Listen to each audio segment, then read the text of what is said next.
দেখতে এসেছি আমায় ছেড়ে তুমি কাকে বিয়ে করছো। তোমাকে আমাদের বিয়েতে কেউ ইনভাইট করেছে?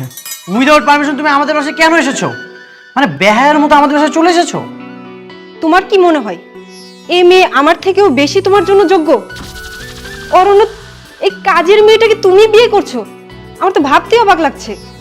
শোনো, ও কোনো কাজের মেয়ে না। ও, তবে কি সে কোনো শিল্পপতির মেয়ে নাকি, যার মা বাবার কোনো পরিচয় নেই? ওর মতো এতিম একটা মেয়ে তোমার বউ হবে? এই মেয়ে, কলি যে এতিম এই কথাটা তোমাকে কে বলেছে? শুনেছি। আচ্ছা কলি, তুই যেহেতু এতিম না, তবে সবাইকে বলতো তোর নিজের পরিচয় কি?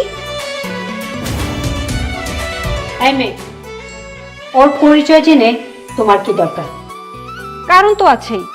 অরণ্য আমাকে রিজেক্ট করে একে বিয়ে করবে। আসলে কতটুকু তার যোগ্যতা আছে সেটা তো আমাকে দেখতে হবে। কি রে, কথা বলছিস না কেন? কোন কোটিপতি বাবার ঘরে তোর জন্ম, বল না। হ্যাঁ, আসলেই তো বিয়ের জন্য তো বাবা মায়ের নামটা লাগে।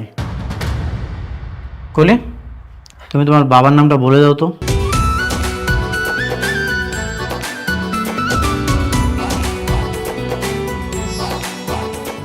বাবা, আমার বাবা তো মৃত, আর মৃত মানুষের নাম কিভাবে বলবো?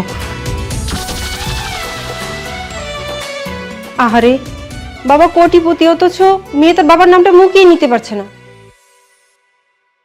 আমার মনে হয় বাবা ছাড়াই ওর মা ওকে অবৈধভাবে জন্ম দিয়েছে। এই মেয়ে, চুপ করো।